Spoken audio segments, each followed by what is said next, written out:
Bonsoir et bienvenue. I'm Susan Boynton. I'm the resident faculty director of the Institute for Ideas and Imagination, and welcome to this evening's lecture in our series Wednesdays at the Institute. I'm very pleased to introduce our speaker this evening, Elsa Dorlin, who is professor of political and social philosophy in the Department of Political Science at the University of Paris 8, Vincennes Saint-Denis. She, among her many honors, won the Bronze Medal of the CNRS in philosophy in 2009 for her work on feminist theory and the philosophy of gender. She has been visiting scholar in the Francophone Studies program at the Graduate Center of the City University of New York, and she was visiting associate professor at the Critical Theory program of the University of California, Berkeley. Her research focuses on Black feminist epistemology and Fanonian phenomenology, as well as the philosophy of Michel Foucault. Her latest book, Se défendre, une philosophie de la violence, which was published in 2017, was awarded the 2018 Frantz Fanon Book Prize of the Caribbean Philosophical Association. Last month, this book was then also awarded the Ariftis Prize, le Prix Ariftis de l'écrit social. An English translation will be published by Verso, and we have copies of this very important book and two others of her books this evening for sale after the lecture in the back of the room. Dorlin's account of the genealogy of self-defense contrasts the violent self-defense of the oppressed that is considered illegitimate with defense that is deemed legitimate when practiced by a ruling minority. Professor Dorlin has published numerous important articles and essays and three earlier books. The first being L'évidence de l'égalité des sexes, une philosophie oubliée du XVIIe siècle, published in 2000. Then La matrice de la race, généalogie sexuelle et coloniale de la nation française, published in 2006, and this is going to be available in the back of the room for sale. Sexe, genre et sexualité, published in 2008. She has also edited several volumes, including Black Feminism, Anthologie du féminisme africain-américain, from 1975 to 2000, which was published in 2007, and Sexe, race, classe pour une épistémologie de la domination, which appeared in 2009. This year, Professor Dorlin is the Abigail R. Cohen Fellow at the Institute for Ideas and Imagination here at the Columbia Global Center, where she is pursuing the research for her next book. And she will be speaking this evening on the subject of phenomenology of the prey on the neoliberal discrimination of spared lives versus stalked lives. Professor Dorlin will be speaking in French, and as you will see, there will be an English text for those who wish to follow it. After the talk, questions will be welcome both in English and in French, and we will pass around microphones for you to answer the questions because the talk will be recorded, and we wish to have the questions included in the recording. Please welcome Professor Dorlin.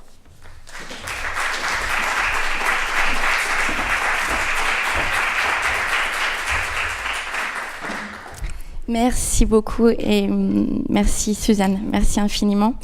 Et merci Marie Dorini, Eve Greenstein et Grant Rosenberg de l'Institut. Et merci aux fellows avec qui je vis cette aventure intellectuelle, cette année à l'Institut, et qui est une aventure inestimable pour moi puisqu'elle m'offre à la fois le temps et l'espace de me poser à l'abri. Pour de multiples raisons, il était plus confortable de m'exprimer en français ce soir, parce que je vous présente d'abord une recherche en cours, donc une recherche fragile, et je vous suis très reconnaissante à toutes et à tous pour votre bienveillante écoute entre deux langues, deux continents, et encore un grand merci à Eve pour la relecture de la version anglaise de cette intervention. Donc, lorsque j'ai mis un point final à mon dernier livre Se défendre, j'ai ouvert dans le dernier chapitre un chantier que j'ai appelé phénoménologie de la proie. J'ai travaillé cette notion à partir d'une expérience paradigmatique dans ce chapitre, celle de la violence crasse ou larvée du sexisme. J'ai opéré un pas de côté parce que je ne voulais pas investir la notion de victime, mais plutôt étudier ce qui constitue cette forme d'autodéfense imperceptible, quotidienne, épuisante, complexe, Juste traverser et résister à cette myriade de gestes, de paroles, de regards, de jugements qui dessinent parfois une véritable traque.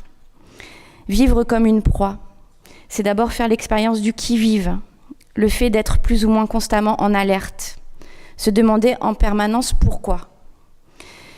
User du temps à réfléchir à ce qui va ou peut m'arriver, à ce que les autres vont ou peuvent se permettre de me dire, de me faire, et se convaincre ou être convaincu que cette disposition défensive, qui est la mienne, ne sera pas prise en compte, elle ne sera pas réelle, ou en sens où elle ne sera pas reconnue comme participant de la réalité sociale.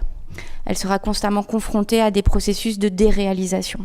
C'est pas grave, c'est toi qui fais un blocage, t'es parano, il n'a pas vraiment voulu dire ça. C'est de la drague, il était fatigué, il était saoul, il était énervé, il rigolait. J'ai pris, je l'avoue, un plaisir immense à m'enfoncer dans la description phénoménale de cette sombre expérience, qui n'est pas seulement l'expérience des femmes, mais qui est mon expérience. Ce point où le singulier rencontre le politique. C'est précisément cela que je voulais saisir. Une gorge nouée, un muscle tétanisé, des jambes qui flanchent, un souffle coupé, tout cela c'est du politique. Cela relève de l'immanence du politique dans le prosaïque de nos vies, et comme écrit Fanon, quand le concept devient muscle, c'est le point de basculement depuis lequel je me tiens. Alors cette approche, tout autant que cette expérience, m'ont semblé pouvoir être déployée. Et mon projet à l'Institut porte sur ce déploiement. Si la notion de pouvoir comme prédation fait l'objet de nombreuses réflexions et de travaux, peu sont ceux qui traitent spécifiquement de ce que cela fait de vivre comme une proie, ce que cela fait de vivre une vie traquée. Or, depuis des années, tout au long de mes recherches archivistiques sur l'esclavage, sur les mouvements de résistance esclave, sur les mouvements et les pensées de lutte féministe, sur les philosophies noires, sur ce corpus et ces corpus, ces bibliothèques qui ont pensé la critique comme l'incarnation même d'une résistance, j'ai constaté, croisé à plusieurs reprises des réflexions, des récits, des analyses qui me ramènent à l'idée que cette expérience de proie nous informe de façon inédite sur les modalités même du pouvoir et sur ses mutations. En poursuivant ma réflexion dans l'actualité sanglante, brûlante du monde, avec ce sentiment abyssal qu'à l'actualité du monde social, l'actualité quotidienne, répond l'actualité de la fin du monde tout court. Il m'a semblé évident de m'interroger sur ce qui fait face aux vies traquées. Qui vit aujourd'hui de façon épargnée ? Qui se sent épargné ? À quelles conditions faire, ne serait-ce que de manière intermittente, des expériences de proie, ou être témoin de chasse humaine, regarder la chronique quotidienne du pouvoir de prédation s'abattre sur tel ou tel, abattre le vivant, à quelles conditions tout cela n'entame pas le fait que pour une part, nous, ou une partie d'entre nous, nous nous sentons encore à l'abri, nous nous sentons encore en sécurité. Je vais expliquer ce point de départ, une phénoménologie des vies épargnées. Et pour le faire, je vais commencer par un récit personnel. C'est arrivé un jour de mai 2017, sur la Côte d'Azur. C'était une journée comme précisément cette région offre une lumière fascinante, un ciel immense, la mer et une ligne de chemin de fer qui relie l'Italie à Marseille et qui est comme suspendue au-dessus de l'eau. Il y a une végétation magnifique, fleurie, végétalisée. Et au-dessus, on peut voir les villas des milliardaires sur lesquelles on a une vue surplombante. On entrevoit les centres historiques de petites villes qui sont devenues des ghettos luxueux. Et en quittant la ville où je suis, qui s'appelle Beaulieu-sur-Mer, en cette fin d'après-midi, j'étais avec mes 2 enfants et nous rentrions de la plage. C'est un train de banlieue en fait. Le trajet est très court entre la France et l'Italie, moins d'1 heure. C'est pas encore le plein été, donc le train n'est pas encore bondé. Il y a les gens du pays, les travailleurs, les travailleuses, les familles, des jeunes en groupe de 2 ou 3. J'avais envie de montrer à mes enfants ces paysages, à couper le souffle.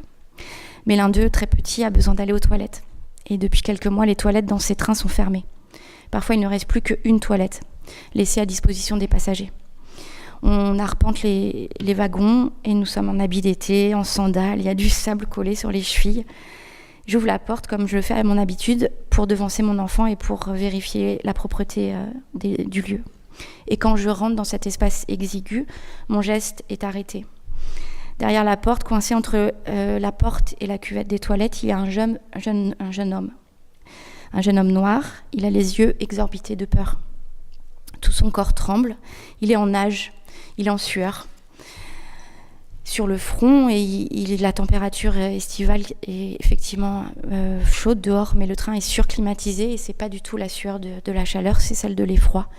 Il est habillé avec des vêtements qui ne sont pas de saison, un blouson bien trop grand pour lui.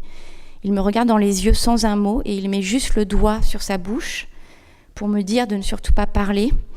Puis il joint ses deux mains et il me supplie. Il ne dit rien.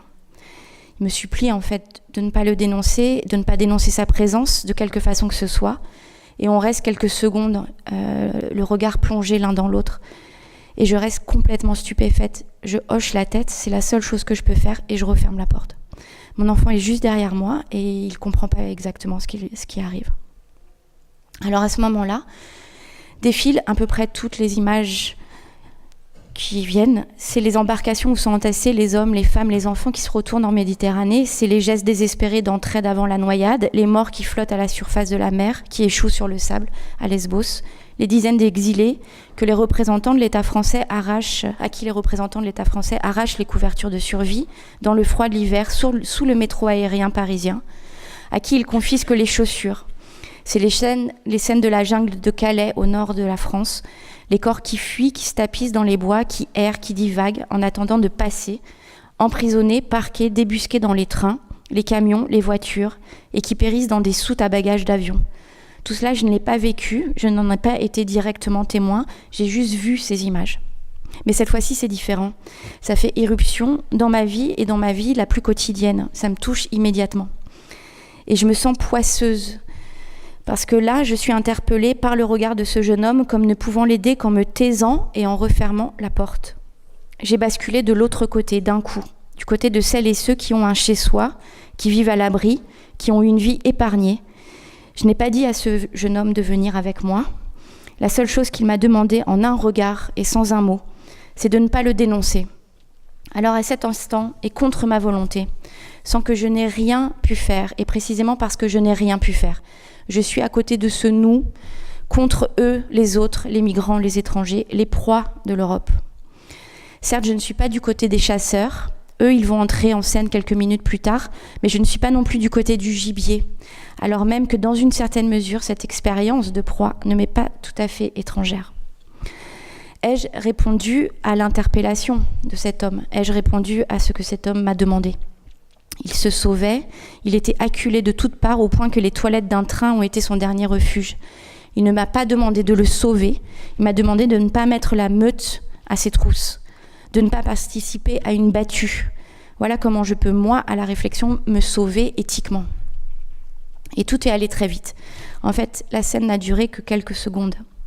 Lorsque le train s'est arrêté à la station suivante, dans une gare, un groupe d'hommes en uniforme est monté. Et ces hommes ont envahi totalement l'espace. Ils ont demandé leur titre de transport à toutes les personnes noires ou assimilées à des profils racialisés, considérés par leur hiérarchie comme des profils à risque.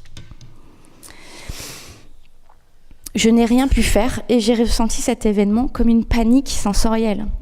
Mais cette scène marque le surgissement obscène d'une politique brutale dans la vie quotidienne alors que je m'y attendais pas.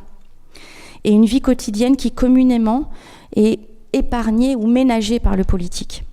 Elle témoigne de l'irruption en fait d'une gouvernementalité habituellement invisible ou insensible, y compris parce que d'habitude on feint de ne pas la voir. On n'y répond pas. On se plonge dans une sorte de semi-conscience. On ne veut pas trop souffrir, pâtir de la prégnance. Pourtant, je sentais encore, et encore aujourd'hui, le raidissement musculaire qui fut le mien, une angoisse lancinante qui s'exprimait par tous mes sens. Je sentais aussi l'épuisement qui résulte des efforts à faire pour maintenir la normalité des choses, faire comme si tout est normal. Et l'indécence de cet épuisement qui était le mien, quand d'autres s'épuisent à survivre. Concrètement, personne dans le wagon se sentait en sécurité ni rassuré, et chaque corps éprouvait un sentiment de peur partagée. Ça sentait la peur. Pour qui aujourd'hui l'apparition des forces de l'ordre est-elle un soulagement? Pour qui aujourd'hui, au contraire, est-elle une source d'inquiétude, une menace de violence, un danger, de blessure ou de mort? Cette scène du train constitue le point de départ de mon propos.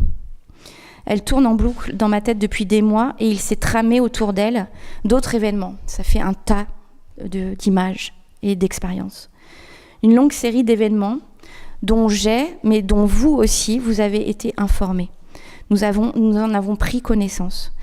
Nous en avons fait parfois l'expérience directe ou indirecte. Alors je m'interroge. Qu'est-ce que cela veut dire d'être épargné aujourd'hui ? Qu'est-ce que cela veut dire de se sentir épargné ? C'est-à-dire d'être encore là, libre, entouré des siens, encore debout, intègre physiquement, matériellement, encore vivant, encore suffisamment épargné, y compris pour penser la vie de ses proies, dont on ignore finalement si elles ont été capturées ou pas, si elles sont encore vivantes ou pas. Et c'est précisément l'indécence de cette posture épistémique qui me pousse à faire une phénoménologie des vies épargnées plutôt que traquées. Certes, il y a une forme de commensurabilité, de continuum d'expérience des vies de proie, des vies traquées. Je dis bien commensurabilité et non identité de ces expériences. À peu près toutes et tous ici sommes en mesure non seulement de nous figurer, de comprendre, mais aussi de savoir intellectuellement, sensuellement, physiquement ce que cela signifie d'être traqué. Pourtant, il y a des différences d'intensité, des différences de continuité. Pour la plupart, ici, cette expérience de proie est intermittente. Il y a des différences de brutalité. Et donc, cela ne règle pas la question de savoir pourquoi nous arrivons à reprendre le cours normal de nos vies, pourquoi, lorsque nous sommes témoins de traque, de chasse à l'homme, nous arrivons pourtant, d'une manière ou d'une autre, à nous rassurer de ne pas être la cible de cette traque. Il n'est pas ici question de jugements moraux ou de culpabilisation, mais bien de pointer ce qui relève d'une autodéfense psychique. Je suis rentrée chez moi avec mes enfants et mon quotidien a repris le dessus après et malgré ce qui s'était passé dans ce train ce jour-là. Ce qui m'intéresse ici, c'est de prendre sans détour cette expérience et de la décortiquer. Alors qu'on va commencer par une voie assez classique, la compassion. Littéralement, la compassion, c'est pâtir avec, souffrir avec, au sens d'être affecté comme ou avec autrui et par ce qui l'affecte. Il faudrait attentivement reparcourir l'ensemble des débats de philosophie morale sur ce que signifie au fond compatir, compatere, et notamment compatir de la douleur d'autrui et s'en sentir moralement débiteur. Alors les discussions contemporaines, par exemple sur la question de l'hospitalité, offrent un bel exemple de cette reprise d'une vieille question morale, une question kantienne, dans le contexte contemporain. On discute alors longuement des dispositifs de pouvoir qui fabriquent de l'indifférence, de la défiance ou de la haine. Le racisme, tel qu'il s'est déployé dans l'histoire de l'impérialisme moderne, génère en effet des conceptions et des représentations morales de l'altérité dans lesquelles nous baignons malgré nous. La production de l'autre, de l'étranger, y compris dans le plaidoyer contemporain en faveur de l'accueil des migrants, a ceci de problématique que le même, celui qui s'affecte, qui s'indigne du sort des autres, demeure un hôte épargné et charitable. Le même, c'est celui qui est touché, qui est ému du sort des autres, mais qui demeure malgré tout cet hôte épargné, qui n'interroge jamais ce qui est accueilli là-bas pour son seul profit et son seul intérêt, son seul confort.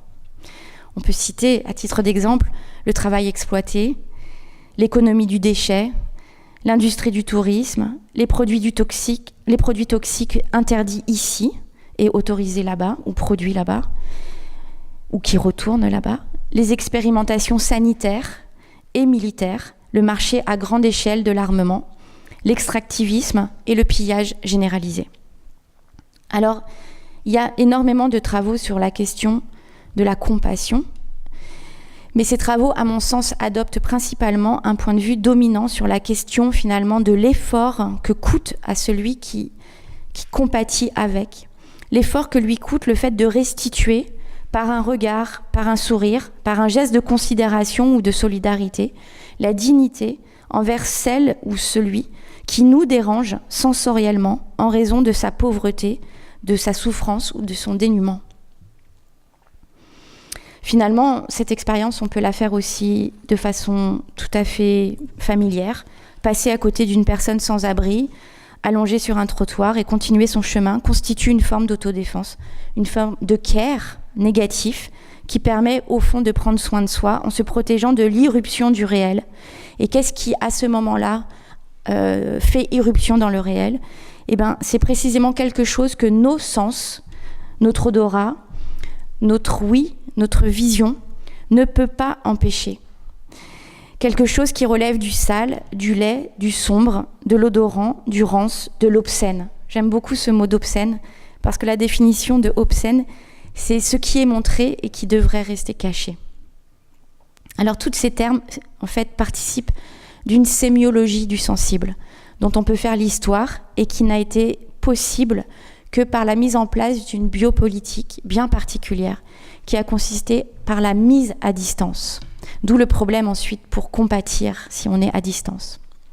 Mais cette biopolitique de la distance, elle n'a été possible que par l'idée que les sens, la vision, l'odorat, l'écoute, le toucher, finalement, ont été déconnectés de tout un pan de la réalité sociale et politique. Le mode des vies épargnées et son économie, mais aussi la mort, par exemple les abattoirs, les cimetières, les mouroirs, tous les lieux de vie, des vies sans vie ou des vies sans droit, ceux et celles à qui on nie les droits fondamentaux, ce qui fait évidemment ici écho au concept de vie nue de Agamben, eh bien tout ceci a été mis à distance et est finalement imperceptible par les sens. Alors c'est sur cette piste que je voudrais continuer. Et puis il y a un dialogue contemporain qui m'intéresse et qui retient tout particulièrement mon attention. C'est celui qu'entame Judith Butler avec Susan Sontag et dans la continuité de la discussion avec l'œuvre de Lévinas, à l'occasion de son ouvrage, de l'ouvrage de Susan Sontag, Devant la douleur des autres. Un ouvrage qui est paru en 2003 et qui traite principalement de la question des photos de guerre, mais qui intervient évidemment dans un contexte bien particulier qui est celui du post-attentat du 11 septembre. Alors Judith Butler a une expression magnifique en commentant le texte de Susan Sontag. Elle dit « Apprendre à voir les cadres qui nous rendent aveugles à ce que nous voyons ». Butler s'intéresse ici non pas seulement à la question du point de vue. Au fond, c'est que la question du point de vue, elle est prise déjà par Roland Barthes, également dans un ouvrage sur la photographie qui s'intitule La chambre claire, et où Roland Barthes, en fait, appelle opérateur celui qui prend justement la photographie et qui institue le point de vue. Il va nous donner à voir l'objet photographié. Butler ne parle pas seulement du point de vue, elle va s'intéresser au cadre qu'elle appelle un cadre forcé, un cadre contraint, qui régit ce qui ne sera pas vu au cœur du voir. Face aux images, c'est précisément ce cadre d'intelligibilité du visible et de l'invisible qui détermine pour Butler qu'il n'y ait pas ou peu de réponse ou de responsabilité morale, mais peut-être qu'une indignation furtive, une compassion momentanée, superficielle pour le sort des autres, de ceux qui vivent là-bas, loin. Et c'est précisément finalement ce cadre qui éloigne les autres. C'est-à-dire c'est pas seulement un lointain effectif, c'est précisément un éloignement. Puisque, y compris si les autres meurent sous nos fenêtres, ou même à quelques kilomètres au-delà du périphérique parisien, ou encore sur la plage où nous avons l'habitude de passer nos vacances d'été. Cette réflexion m'amène à poser la question suivante. Non pas seulement qu'est-ce qui nous maintient dans l'indifférence, mais bien plutôt qu'est-ce qui excite notre certitude à nous sentir à l'abri, insensibles, à nous poser sur la rive quand la tempête se déchaîne. Et je prends à dessein cette image car il faudra bien interroger ce que certains ont relevé et qui s'apparente à un sentiment de sublime à regarder par la médiatisation aseptisée d'images d'un fil d'actualité la souffrance des autres. Alors il est intéressant justement que la discussion se focalise sur l'image parce que c'est là où je voudrais ouvrir un autre chemin de réflexion. Laisser justement de côté l'image. L'omnipotence, à mon sens, de la gouvernementalité de et par la vision de la vision comme un médium sensoriel majeur du pouvoir a été très finement pointée. Mais pour une large part, l'ensemble des études en Visual Studies parlent du point de vue des vies épargnées, c'est-à-dire des vies qui se sentent épargnées parce qu'elles n'expérimentent plus la brutalité du monde, ou elles ne l'expérimentent plus que par la vision, qui est le dernier sens à travers lequel elles sont interpellées à faire l'expérience de ce monde, elles sont poussées à faire l'expérience de ce monde, et le dernier sens à travers lequel elles font l'expérience à un niveau sensoriel. Le monde est devenu un spectacle, le spectacle de la violence, et ça produit une forme de violence spectrale, déréalisée. Alors ça pourrait signifier deux choses. Que ces vies épargnées qui voient, mais qui au fond ne sentent plus, ont perdu l'usage des autres sens. Ou plus exactement que les autres sens, l'ouïe, l'odorat, le toucher, le goût, font l'objet d'une autre modalité du pouvoir, d'un autre type de ciblage. Alors, il faudrait faire un pas encore et considérer que là où certains analysent l'injustice épistémique, qui consiste à démontrer que le cadre d'intelligibilité du visible détermine ce qui est digne d'être perçu ou digne d'être connu et ce qui demeure maintenu dans l'inintelligible, l'imperceptible, il faudrait peut-être ouvrir, en plus de l'injustice épistémique, un chantier qui pourrait s'appeler l'injustice phénoménale. Car le cadre qui est maintenu dans l'obscurité pour certains, de fait, d'autres le vivent dans tous les recoins de leur corps et avec tous leurs sens. D'où l'on regarde, et depuis ce point de vue lointain, qu'est-ce que l'on perçoit ?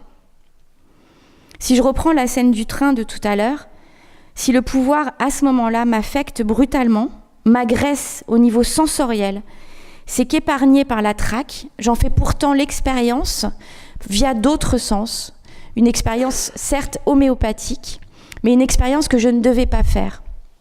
Dans ce décor immaculé de la grande bourgeoisie de la Côte d'Azur, tout est beau, tout sent bon, tout est clair, tout est immaculé. Et mes sens sont à ce moment-là sortis d'une forme de léthargie. J'ai vu, j'ai senti, j'ai goûté, entendu la peur d'une brutalité crue. Cette expérience, si infinitésimale soit-elle, m'amène à réfléchir non seulement à la question du point de vue hégémonique, mais aussi à une géographie des sens, à une géographie de la subjectivité, à une phénoménologie politique qui vise à questionner avec quel sens le réel advient pour nous. Avec quel sens le réel advient pour nous. Alors, de fait, depuis des décennies, des siècles, des populations en nombre sont au cœur des rapports de pouvoir et ces rapports de pouvoir constituent leur expérience vécue de la domination comme une expérience éminemment sensorielle. Alors que d'autres populations, au contraire, en ont été éloignées et en ont été en quelque sorte insensibilisées.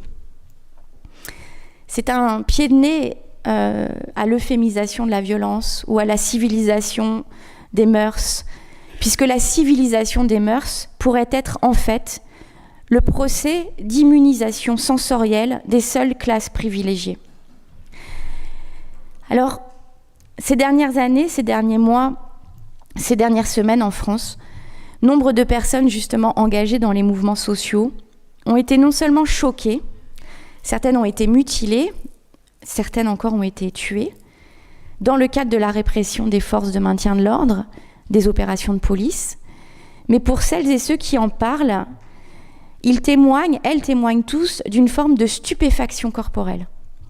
Ce qu'elles ont vécu est à ce point physiquement choquant, cela a tellement affecté leur chair, traumatisé leur sens, que ça en devient presque irréel. Il s'agit de militantes, de militants, d'étudiantes, syndicalistes, grévistes ou salariés, de citoyens, mais aussi de badauds, parfois non politisés, qui ont été blessés dans leur sens, mais plus fondamentalement ont été mutilés, surdité, troubles de la vision, évanouissement, vomissement. En plus des nombreux cas où certains ont perdu un œil, ont perdu complètement l'audition, une oreille, une main ou la vie. Alors je pense tout particulièrement à la mobilisation des travailleurs contre les lois qui ont réformé le Code du travail il y a 2 ans justement, mais aussi au mouvement des lycéens, des étudiants, des cheminots, des femmes, au mouvement des femmes ou au mouvement des personnels d'entretien dans les grands hôtels parisiens.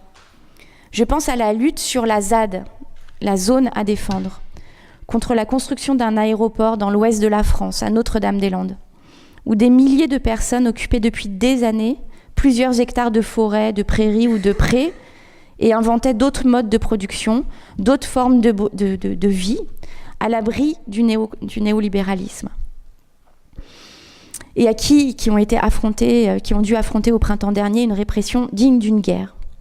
Je pense enfin au mouvement des Gilets jaunes, depuis cet automne en France, qui occupe les ronds-points, le bord des routes, et qui se manifeste de façon inédite. Dans le cas des Gilets jaunes, ce qui me semble tout à fait remarquable, c'est le fait qu'ils et elles marchent sur les beaux quartiers de Paris. Ça en fait un mouvement qui s'inscrit dans une histoire des révoltes de subsistance, une longue histoire. Mais on peut aussi y voir la volonté d'une lutte pour le réel. Ce sont les crèves-la-faim, les galériens des fins de mois, les endettés, les édentés, qui viennent fissurer le décor dans lequel la bourgeoisie est géographiquement retranchée. Alors, on l'a beaucoup dit sur l'ensemble de ces mouvements, le point commun de ces mobilisations, c'est d'une part le fait que ce sont des mouvements qui sont majoritairement blancs, et d'autre part, la répression démesurée qu'ils subissent. Démesurée en termes de déploiement humain, technologique, militaire, puisque les armes de guerre anti-insurrectionnelles et les techniques martiales létales qui sont actuellement expérimentées attestent clairement que l'exposition au risque de mort d'un manifestant ou d'une manifestante, d'un citoyen, est politiquement acceptable, même si c'est acceptable, c'est absolument nié comme tel. En témoigne par exemple la mort d'une habitante de Marseille, une femme qui s'appelle Zineb Redouane, et dont il faut citer le nom. Elle est morte parce qu'elle était à sa fenêtre et elle regardait le cortège des Gilets jaunes qui passait à Marseille. Quand la police a tiré les grenades lacrymogènes, un des tirs l'a atteint en plein visage et elle est décédée le lendemain à l'hôpital. Mais officiellement, pour les gouvernements, il n'y a eu aucun mort pendant cette manifestation. Et d'ailleurs pendant le mouvement. Beaucoup de personnes ont été blessées, en fait, par les coups assénés, par les tirs de flashball. Beaucoup de personnes se sont demandé qu'est-ce qu'il y avait dans les gaz lacrymogènes. Quelles substances toxiques étaient à ce point agressives et mortifères pour que le corps souffre et que pour ça altère irrémédiablement les sens, pour que ça rende malade, incapable de bouger, de respirer, pour que ça mutile. Alors je me demande si la bonne question, c'est est-ce que le degré de répression de ces dernières années en France a augmenté ou est-ce que ce n'est pas plutôt la cartographie de la répression qui s'est modifiée? Et si je poursuis en ce sens, la question devient « bienvenue dans mon monde, bienvenue dans mon réel ». Parce qu'en y regardant de plus près, cette expérience inédite de mutilation des corps et des sens, pour certains, elle est bien plus familière et commune que pour d'autres. On a donc raison de rappeler que la répression subie aujourd'hui est une modalité normale des vies dans les quartiers populaires en France, les banlieues, dans les Outre-mer, où ce type de violence policière et militaire a été historiquement expérimenté.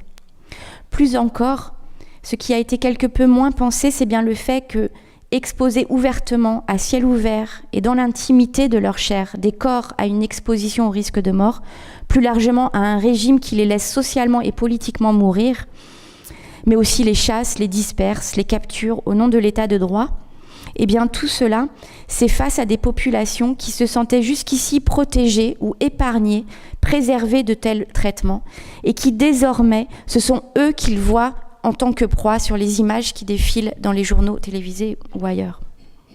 Alors reprenons un exemple. Les gaz lacrymogènes, les gaz toxiques, les gaz suffocants, à titre d'illustration. Comme le rappellent des historiens français, et notamment les travaux absolument remarquables de François Jarrive et Thomas Leroux, les insecticides comme le DDT ou les herbicides ont d'abord eu un usage militaire. Pour protéger les troupes militaires, pour tuer les environnements, voire tout simplement pour tuer tout ce qui vit sur le théâtre d'opérations de pacification, comme c'est le cas en Corée en 1950 et jusqu'en 1953, en Malaisie de 1948 à 1957, et bien sûr au Vietnam de 1955 à 1975. Un véritable écocide est perpétué. 70 millions de litres d'herbicides, dont 44 millions pour le seul agent orange de Monsanto, sont déversés, détruisant 23% de la superficie forestière, contaminant le sol, l'eau, les corps vivants, de tous les vivants, sur des générations et des générations. Or, dès la fin de la Seconde Guerre mondiale, ces produits vont avoir un usage civil. Ils sont mis sur le marché et connaissent un développement sans précédent, notamment dans l'agriculture. Malgré leur toxicité avérée, puisqu'en partie, ils ont été utilisés comme des armes létales. Un dérivé bientôt connu sous l'appellation de chlordécone est utilisé en France, comme aux États-Unis. Mais aux États-Unis, il est interdit en 1973, en raison des effets pathogènes parfaitement connus sur la santé des humains et pour sa nocivité sur le vivant. Pour la France, il faut attendre quelques années après 1973 pour voir son interdiction en métropole, puisque le produit va continuer d'être utilisé aux Antilles, c'est-à-dire en Martinique, en Guadeloupe, jusqu'en 1993 et même après pour l'épandage des bananeraies, donc la culture de la banane. De fait, sous la pression des grands propriétaires terriens béquets, la France métropolitaine a par décret autorisé des dérogations d'exception de l'usage d'un poison. Cela équivaut à une décision politique sciemment prise d'exposer au risque de mort les populations martiniquaises et guadeloupéennes qui sont à 90% touchées, empoisonnées. Un territoire entier est dévasté. Ce scandale intersectionnel permet de comprendre ce que signifie au fond l'exposition sidérante à un risque de mort quand d'autres font l'expérience quotidienne depuis des générations de cette exposition au risque. Mais en fait, il y a d'autres éléments que j'aimerais soulever. Parce que cette idée d'exposition au risque de mort, c'est la définition même de la biopolitique. Alors on connaît ce que Achille Mbembe, par exemple, fait de la biopolitique dans ses réflexions, et notamment l'expression de Achille Mbembe, le devenir nègre du monde, précisément pour montrer comment la condition noire est devenue de plus en plus la condition en fait, qui va se contaminer à tous, c'est-à-dire aux Blancs. Il décline le concept de biopolitique, c'est-à-dire l'idée précise d'une exposition graduée au risque de mort et dont le racisme constitue la modalité principielle pour établir un principe de discrimination entre ceux et celles que l'on fait vivre et ceux et celles que l'on laisse mourir ou fait mourir. C'est le point de basculement des vies épargnées en vies traquées. Des vies qui jusqu'ici justement se sentaient plus ou moins à l'abri parce que leurs conditions matérielles d'existence étaient plus ou moins préservées ou en tout cas maximisées et qui sont devenues des proies, des sujets en alerte ou à l'agonie. De ce fait, construire une phénoménologie politique des sens nous invite à affiner notre appréhension du gouvernement des corps pour repenser l'histoire du capitalisme à partir du déploiement d'un régime mortifère, toxique, aux diverses modalités d'exposition graduée au risque et plus exactement d'empoisonnement. Et c'est là-dessus que je voudrais pointer précisément la question des sens. Alors jusqu'à la fin du XVIIIe siècle, en France, plus largement en Angleterre et ensuite aux États-Unis, le développement capitaliste du capitalisme industriel va générer une économie des nuisances et des déchets qui est, à la fin du XVIIIe siècle, encadrée par une législation très stricte reposant sur deux principes. L'interdiction, fondée sur une limitation du droit de propriété au nom de la salubrité publique, comme c'est le cas en Angleterre ou en France. Et un deuxième principe, qui est celui de l'éloignement. C'est-à-dire que les productions nuisibles, la teinturerie, la maroquinerie, l'équarrissage notamment, qui sont traditionnellement les secteurs les plus nocifs, sont progressivement éloignés des lieux d'habitation. Alors le premier principe, l'interdiction, va faire l'objet d'une attaque en règle et va très rapidement disparaître. Va disparaître sous le biais de réformes de la législation, d'aménagement par dérogation des autorisations d'installation, de mise en place d'une politique de mesure scientifique du risque qui signifie très clairement le fait d'éduquer une population à l'acceptation du risque. Mais le second principe, l'éloignement, est dès le début pensé et institutionnalisé comme discriminatoire. L'éloignement des espaces de vie fonctionne selon une série de cercles concentriques qui comprend l'éloignement zéro pour les espaces du vivant non humain, l'atmosphère, les cours d'eau, les sols, la faune, la flore, puis les espaces du vivant humain colonisés, paupérisés, prolétaires. Les plus éloignés du risque sont des classes blanches privilégiées de tous les continents. C'est l'élément qui ne bouge pas.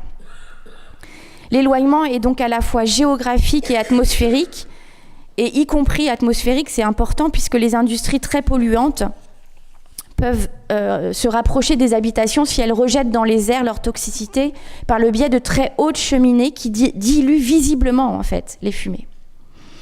En d'autres termes, nous avons une définition des vies épargnées qui, historiquement, s'articule à l'idée que ces vies sont sensoriellement éloignées du capitalisme toxique. Elles sont éloignées d'un point de vue sensoriel. Des individus, des corps, du point de vue d'une histoire politique des sens, ne sont plus en capacité sensorielle de percevoir la toxicité du capitalisme, c'est-à-dire du mode de production capitaliste. Je ne dis pas qu'ils n'en connaissent pas la toxicité, ils la connaissent.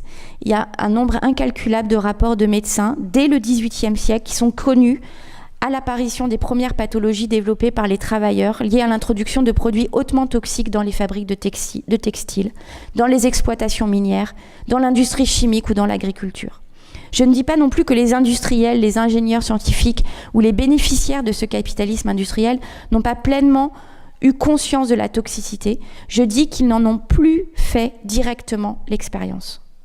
En un mot, ils n'en ont plus été affectés. Ils n'en ont plus pâti directement. En revanche, comme le montrent les archives de la Révolution française, celles des luttes ouvrières, mais aussi les archives locales, par exemple, de Fos-sur-Mer, une ville près de Marseille, où les archives retracent l'histoire sacrificielle de l'étang de Berre à l'industrie pétrochimique et qui enfume la région marseillaise. C'est exactement la même histoire pour Détroit, autour de la rivière Rouge ou du lac Michigan, véritable décharge aquatique à ciel ouvert, à Manchester, à Delhi ou encore à Madagascar ou dans la province du Katanga. Les lettres de dénonciation de la pollution de l'air, de l'eau, de la terre, du massacre des animaux sauvages ou domestiques, les actions en justice sur les répercussions sur la santé des enfants, des femmes, des hommes, les mobilisations sont pléthores, elles sont continues, elles sont partout. Mais la plupart des révoltes sont réprimées, elles sont oubliées. Les rares actions qui aboutissent sont souvent portées ou soutenues par des populations riveraines privilégiées, par l'aristocratie terrienne, par exemple, propriétaire de vastes domaines, les travailleurs, et très peu par les travailleurs. Les travailleurs sont pris en tenaille, l'usine les nourrit et les empoisonne à la fois.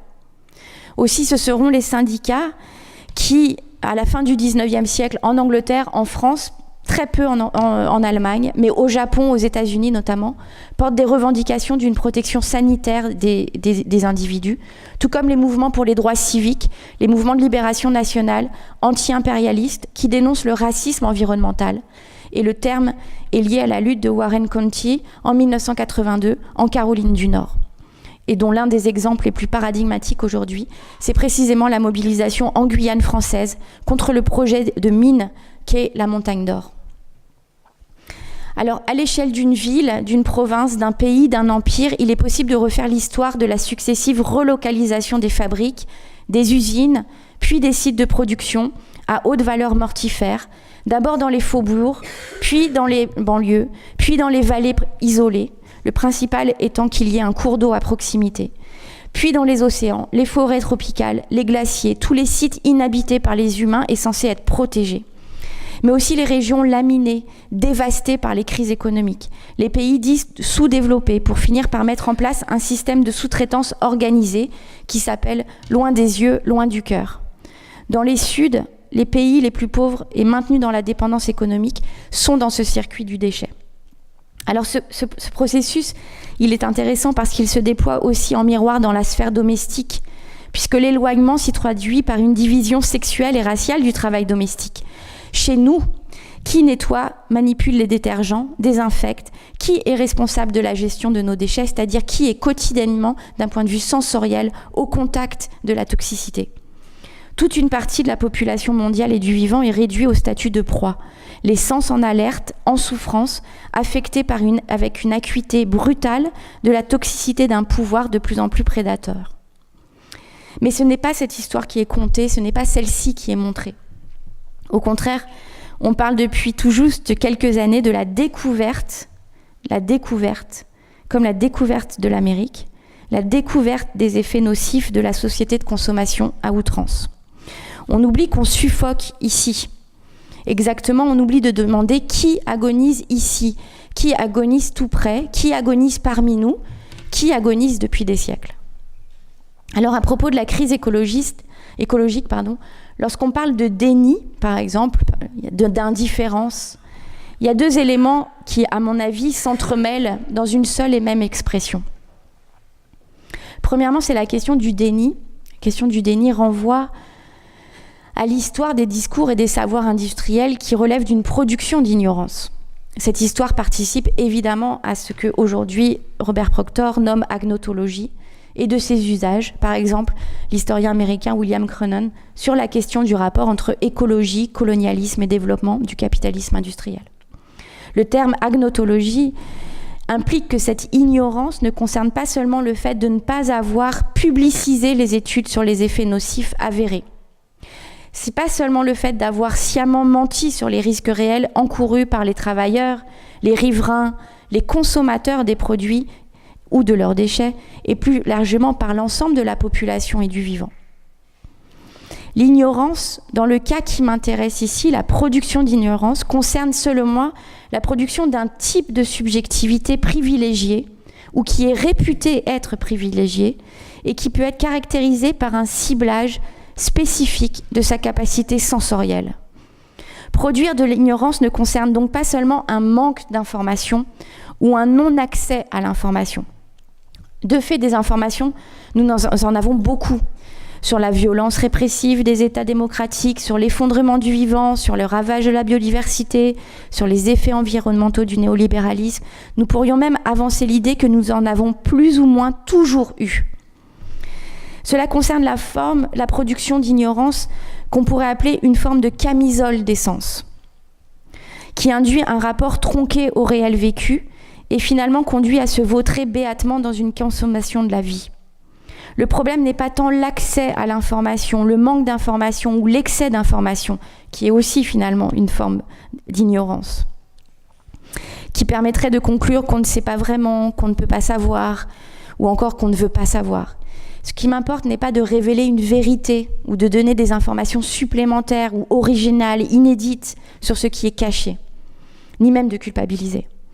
Je cherche plutôt à dégager un type de gouvernement des sens qui dessine un continuum sensoriel où à un bout de la chaîne, l'expérience vécue est brutale, alors qu'à l'autre bout, l'expérience vécue est imperceptible, elle est devenue insensible. Cette camisole des sens, dont j'étudie la généalogie, on peut provisoirement considérer ici qu'elle fonctionne comme un mécanisme qui est une forme d'immunisation au réel, à la brutalisation des sens qui caractérise les vies traquées, dont je parlais tout à l'heure, répond une immunisation des sens des vies épargnées. Pour résumer, ce sur quoi je voudrais déployer là la réflexion porte sur l'étude des mécanismes de géopolitique du sacrifice. On sacrifie littéralement une masse d'individus. On protège, on met à l'abri une autre partie des individus. Mais de fait, cette géopolitique n'a jamais été vraiment efficace. Elle n'a pu fonctionner elle n'a jamais été efficace parce que les nuages de fumée toxique ne s'arrêtent pas aux frontières des normes sociales, des frontières sociales. Donc il a fallu une sémiologie des sens, et j'entends la chose suivante, dès la fin du XVIIIe siècle, en même temps que l'émergence des produits toxiques, les productions nuisibles, les produits nocifs, leurs déchets, eh bien, parce qu'ils se voyaient, on les voyait dans l'eau, on les sentait dans l'air, ils irritaient les yeux, ils irritaient la gorge, ils dégoûtaient, ils empoisonnaient, ils étaient assourdissants, ils altéraient le goût. C'était problématique. On ne peut pas arrêter net les fumées des usines aux limites des quartiers riches, on ne peut pas protéger des nappes phréatiques pour l'eau des bourgeois. Le capitalisme toxique va donc contourner la plupart des législations, au demeurant insuffisantes, et plaider pour une amélioration technique des produits et des procédés industriels, quitte à les labelliser comme développement durable, non létal ou bio.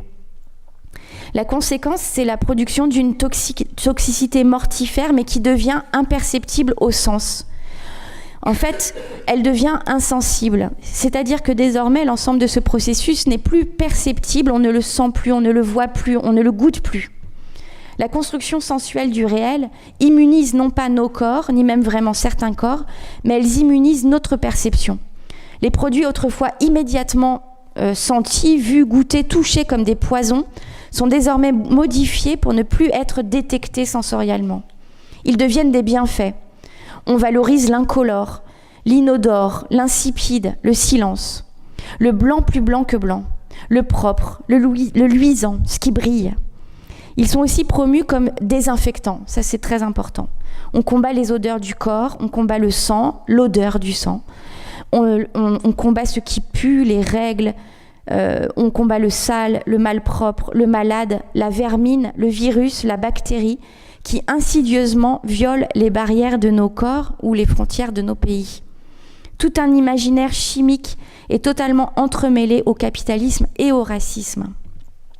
Le capitalisme industriel n'est plus associé à une dangerosité, mais à un progrès, à un bienfait civilisationnel. Cela devient ce qui blanchit, ce qui assainit, ce qui désinfecte.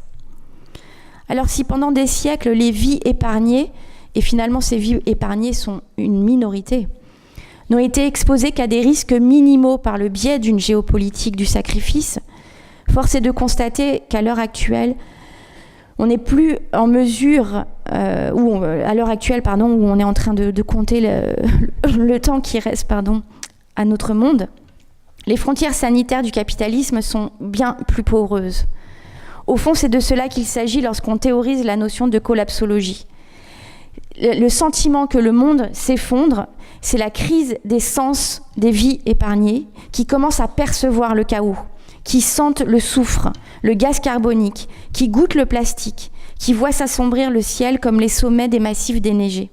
Toute la société de consommation est un vaste marché de l'empoisonnement, une désolation du vivant. Nul ne peut désormais prendre ses distances. Mais dans une certaine mesure, aujourd'hui, les personnes qui étaient épargnées ont accès à cette expérience.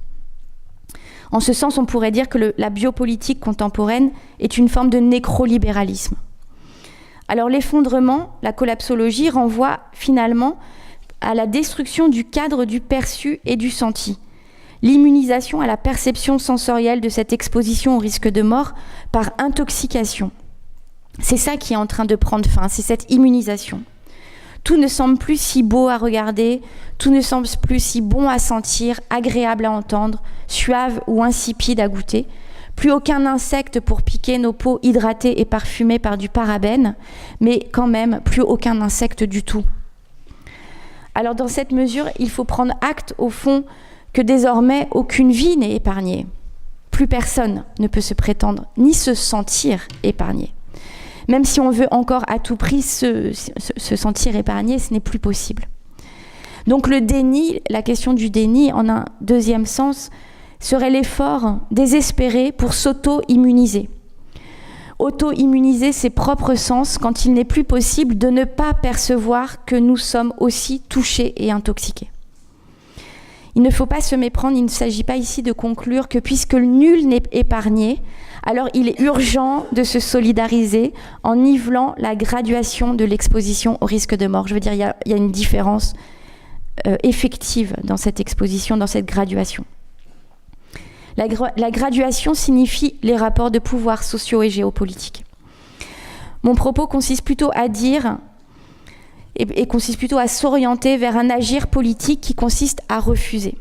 Concrètement, cela passe par des pratiques radicales de boycott, des pratiques d'autodéfense, de solidarité. Et les foyers de lutte, aujourd'hui, dans notre contemporanéité, sont partout. Partout, il y a une archive vivante et ouverte des résistances qui se constituent ici et maintenant. Mais plus philosophiquement, plus théoriquement. Il s'agit de refuser de mourir. Et de refuser de mourir à produire des vies prétendument à l'abri. c'est-à-dire à produire les conditions matérielles d'existence de quelques-uns ou quelques-unes. Il s'agit de refuser de produire les conditions matérielles qui assurent à certains la possibilité même d'un déni qui se fissure. Refuser de produire ces conditions matérielles qui sont aussi les conditions d'une dénégation de l'expérience vécue de celles et ceux qui luttent pour survivre. Je vous remercie. Also, thank you for this so wonderful and stimulating talk. These thoughts will be much with me, I think, in weeks to come. I really have a comment that I wanted to invite you to respond to.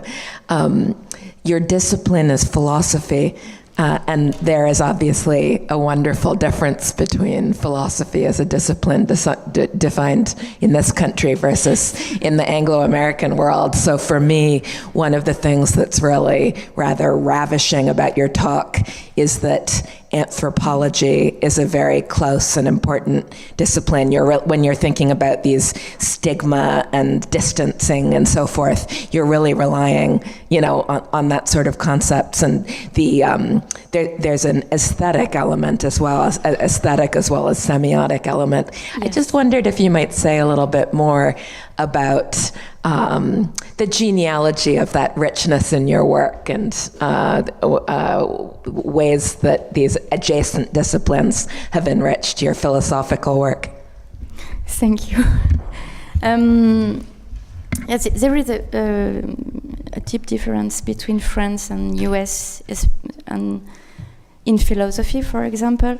So maybe it's more critical theory, but even in France, you have a gap between classical philosophy and French philosophy. But even in France, French philosophy is not a good one. It's not the best one. So I'm a heterodox philosopher in France because I'm feminist and I make feminist studies, epistemology, and historical epistemology from Foucault.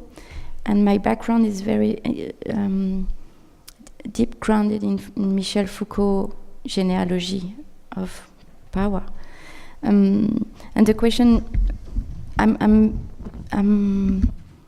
very interested in the question of semiology, but because of Barthes. So it's my own library. So it's very difficult for me because I make a kind of a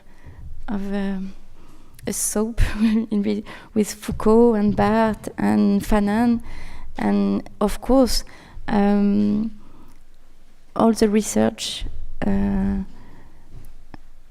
that is very important for me in US is from semiotic, critical theory, anthropology, history. So that's why maybe it could be strange because it's not the French philosophy, but it's a very punk philosophy, maybe. I wanted to ask you, and you have to forgive me because I was reading along, and so part of what I was curious about in your notion of the phenomenology of the senses, and again, since I was reading along in English, there may be some gaps in how I'm understanding the terms.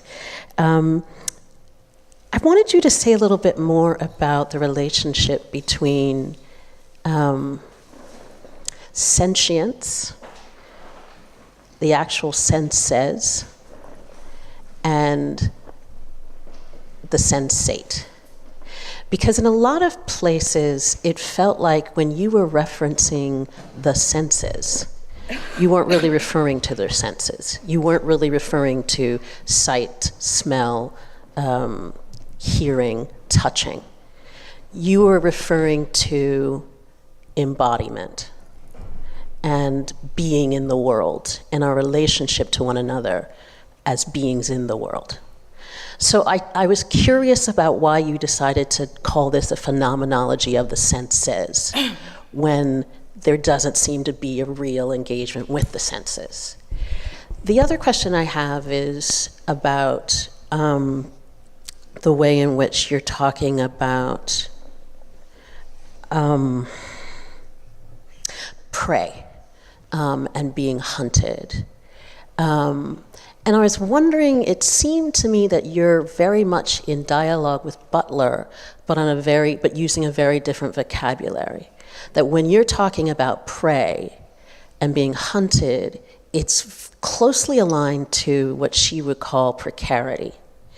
And I'm not, and again, this is sort of just, it's such a small part of your work. But the vignette that you had in the beginning, where it really was about pursuit and being cornered, it's very different than what you seem to be talking about in the latter part of the talk, where you're talking about the circumstances under which survival is limited, which is again more in the direction of Butler's notion of precarity. So, which brings me back around to the phenomenology of the senses, which is what is phenomenological about that.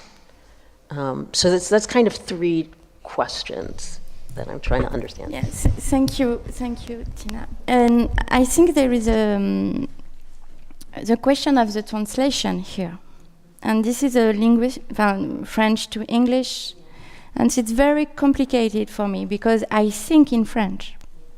I'm speaking in French.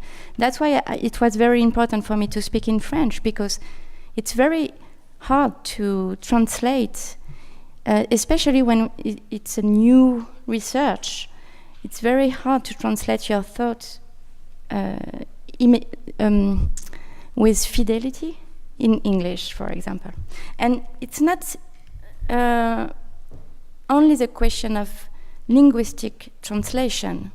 It's a cultural translation too, intellectual one, and it's very complicated because it's also a geography of the production of knowledge. For example, when you say about phenomenology, for me, I'm working with Merleau-Ponty or Frantz Fanon. This is the corpus of phenomenology I used to. And so the question of the translation of sens, les phénoménologies du sens, j'allais parler en français. in my French reflection, it's precisely senses. It's exactly sight, smell, hearing, tasting. And when I have to translate my text, sometimes even words lack to express what exactly I would like to say. It's not sensitive, it's not embodiment, it's not the question of incarnation. You know, it's not this question. In fact, the project of the book at the beginning was on hearing, listening.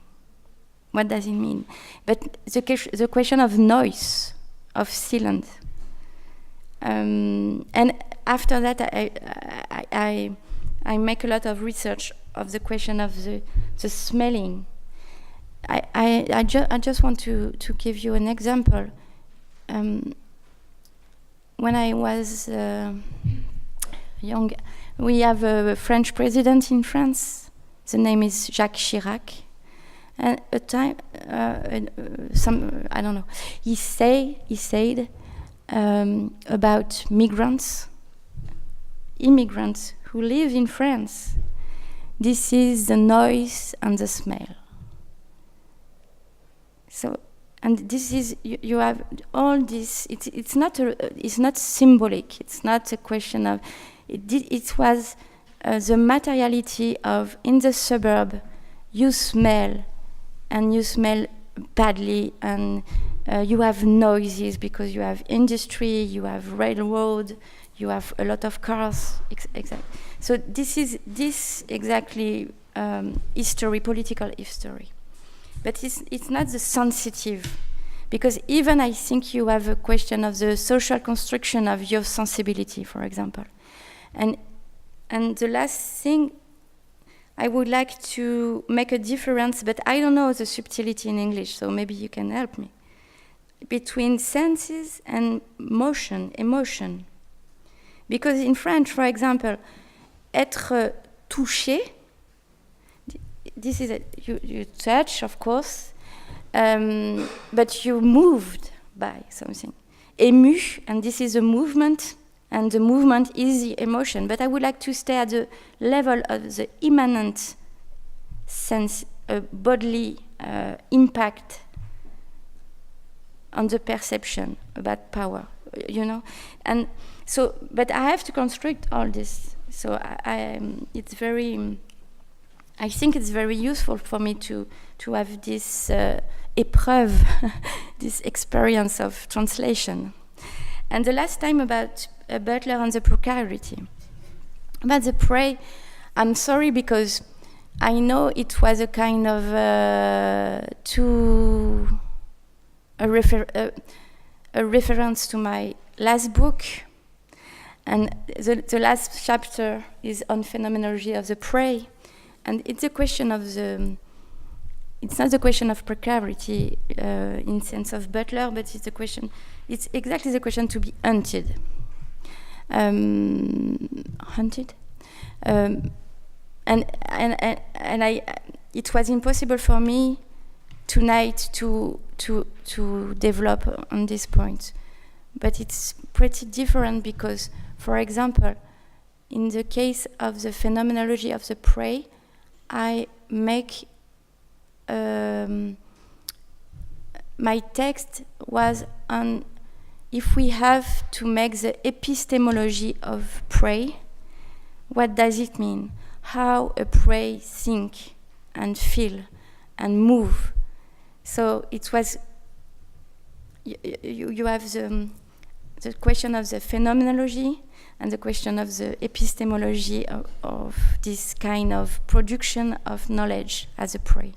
For example, the question of to be in alert always. So thank you. I think I'm going to stay with English since maybe out of the translation there will be some productive insights. First of all, thank you so much for this incredible talk, for this lucid intervention, which I think is incredibly important. And I'm also going to stay with these thoughts for a while. And I just wanted to get a little bit more clear about one specific point, which is more on the conceptual level between the concepts of epistemic injustice and phenomenal injustice that you introduced, which I thought were really that really struck me as an important conceptual couple that you introduced. And I was thinking about epistemic injustice in terms of the notion of epistemic privilege. So, because that's a word that didn't really appear in your talk, and people like Charles Mills and José Medina talk about epistemic injustice in such a way that those who have one of the points of talking about epistemic injustice is to talk about the fact that those who have epistemic privilege are in fact those who are on the dominated side. So the dominated groups have epistemic privilege to the extent that they are exposed to the brokenness of identity, that they're exposed to non-closure, and it's the side of the privileged, what Mills calls white ignorance, that makes it so that precisely privileged people are unable to hear certain experiences, are unable to listen to certain things, and that is the lack of privilege that comes with being a privileged person. So that there's an inverse relationship between social privilege and epistemic privilege. And this is a question that I had in the back of my mind when I was listening to you, because it seems to be that in phenomenal injustice, it's not necessarily the case. Or would you say that is the case? Maybe we could say that someone who's exposed to phenomenal injustice, to some extent, and certainly without wanting to romanticize in any way, this experience of violence is something I think that Charles Mills and Medina are really alert to, that there's always the risk of romanticizing this as having access to some sort of epistemic space that the privileged do not have access to. But maybe if we extend this to your reflections in terms of phenomenal injustice, could there be something like a notion of phenomenal privilege in the experience of that struggle that emerges out of phenomenal injustice? and that it's maybe that in that sense it's also in line with your work in Se Défendre, that it's not a phenomenon that marks the difference between the prey and the victim, that maybe there is a notion of the privilege, the epistemic or the phenomenal privilege of the prey. And I just wanted to hear if that makes any sense to you, or whether you have thought of this couple in terms of privilege and absence of privilege. But thank you so much. Well, thank you. It's very inspirant, and I totally agree with you. It's a question of the privilege, and you're right. It's a phenomenal privilege, but at the same time, and I'm just at the beginning. So I think this phenomenal privilege is now a kind of exposure to a shock and to some. Je devrais parler en français. Vous avez raison, c'est sur le privilège phénoménal, et ça a été une forme d'ignorance en fait. Donc c'est ce que j'ai appelé le fait d'être immunisé ou d'être insensibilisé. Donc c'est une forme d'ignorance. Et en fait, il y a toujours ce jeu d'ignorance, c'est-à-dire, par exemple, dans toute la problématique de epistemic injustice, on a la production de l'ignorance, c'est-à-dire parler, par exemple, objectiver, parler pour, etc., et complètement invisibiliser, objectiver, abjectiver, etc. Et puis en même temps, le fait de parler pour, ça crée une forme d'isolement absolu et de méconnaissance qui fait que ce privilège se retourne aussi en forme d'ignorance complètement toxique, là en l'occurrence. Mais c'est un peu la même chose pour l'idée de privilège phénoménal, c'est le fait d'avoir été éloigné ou d'être coupé. Et j'ai insisté sur la question du capitalisme parce que, en fait, c'est aussi la question de la production de la marchandise. On produit des marchandises aujourd'hui dont il est sciemment connu qu'on coupe tous les indices qui nous permettraient de voir où ça a été produit, comment ça a été produit, avec quel produit, quelle utilisation, etc. Donc, en fait, on coupe. Enfin, voilà, il y a des formes d'accès même sensitifs, enfin, de toucher, qui sont impossibles. Et ça crée une forme d'ignorance. Et du coup, les effets de choc, par exemple, quand ça apparaît tout d'un coup. Il y a des choses qui m'intéressent aussi, du coup, en psychanalyse, en fait, sur la question de l'irruption du réel, par exemple. Et y compris de l'irruption du réel d'un point de vue purement sensoriel. Même y compris ce qu'on fait lorsque quelque chose devient assourdissant. Voilà, mais donc il y a plein de choses. Merci beaucoup. Oui, merci beaucoup. Je voudrais revenir sur la question des gilets jaunes et la violence qu'on voit chaque samedi. Vous avez parlé de la violence de la part de la police qui est affreuse, cauchemardesque. Mais il y a aussi la violence des casseurs. Et il y a des gens qui ne sont pas très préoccupés par les questions de la justice, mais ils sont pleins de la colère. Et je voudrais vous poser la question sur une question pratique. Est-ce que vous avez une idée de comment on va sortir de cette crise? Parce que pour moi, je suis américain, j'habite à Paris depuis très longtemps, 26 ans ici. Mais j'ai peur qu'une porte est ouverte pour des politiciens encore plus affreux que les gens qui sont en pouvoir maintenant, en réaction à cette violence, pas seulement la violence de la part de la police, mais la violence de la part des gilets jaunes, qui ne sont pas seulement attaqués les gens riches, mais des petits commerçants dans les quartiers qui ne sont pas hyper riches, soit à Paris, à Bordeaux, à Marseille. Je sais que c'est une question difficile, mais est-ce que vous avez une idée comment on va sortir de cette crise? I don't know. And because I'm a punk philosopher, it's very hard for me to answer to this question. Je ne sais pas sur la violence, après c'est très compliqué évidemment, parce qu'il y a...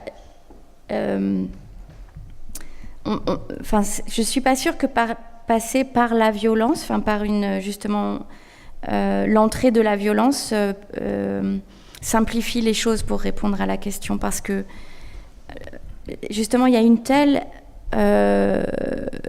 un tel usage visuel de la violence, un tel usage rhétorique de la représentation de la violence, des images de la violence, une telle construction sur ce spectacle de la violence, que c'est très compliqué en fait de démêler ce qui relève d'un cadre, ce qu'on nous montre, ce qui est moins dit, moins montré, comment c'est monté, quel est le commentaire, etc. Donc c'est très compliqué pour moi de passer par cette idée de la violence. Après, vous avez raison, c'est pas que des images, il y a eu des actes de violence effectifs.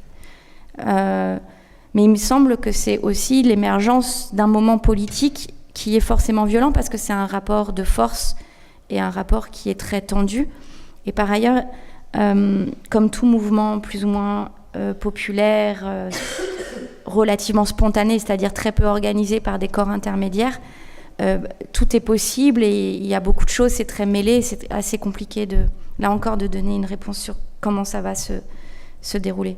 Mais il y avait plusieurs articles intéressants en tout cas sur les Gilets jaunes et des analyses comme celle de Jacques Rancière ou de politistes comme Samuel Hayat, par exemple, disaient que quelle que soit l'issue des Gilets jaunes, il y a quelque chose qui a été profondément changé pour la société française, ou en tout cas, il y a quelque chose ça a ouvert une brèche dans l'émergence d'une autre façon de produire des mouvements sociaux, des dynamiques de contestation sur des choses qui relèvent de la vie, des conditions de vie en fait, qui ne sont plus pour remettre les conditions de vie au centre du débat politique. Donc je ne sais pas, encore une fois, ce sont que des points, mais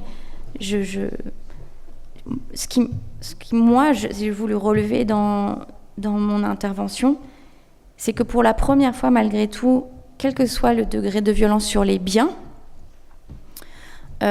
c'était dans des quartiers où effectivement il y a une telle disproportion sociale, financière, économique, matérielle, qu'il y a un antagonisme qui a été clairement mis en scène. Nous savons où est l'argent, c'est-à-dire où va l'argent de notre travail, de nos cotisations, de nos retraites, des taxes, etc. Et voilà, il y a eu en tout cas l'identification d'un rapport de classe qui était assez inédit, en tout cas en France, et de façon transversale. Ça, il me semble que c'est intéressant parce que, au fond, la plupart des paroles des Gilets jaunes ou des revendications sont toutes sur les questions de survie, sont toutes sur les questions de subsistance, sont toutes sur les questions de conditions de vie, en fait. Donc ça veut dire qu'on arrive à un point tel, dans un antagonisme, dans un conflit social, où en face, vous avez des revendications qui portent sur la survie de populations, qui se sentent plus survivre, quoi, qui n'ont plus d'argent pour se soigner, pour se nourrir, Voilà, donc là, on en est là. Et l'identification, en face, c'est un rapport de force où il s'agit de clairement identifier quel est l'interlocuteur, sur qui il va falloir faire pression. Voilà. Mais, encore une fois,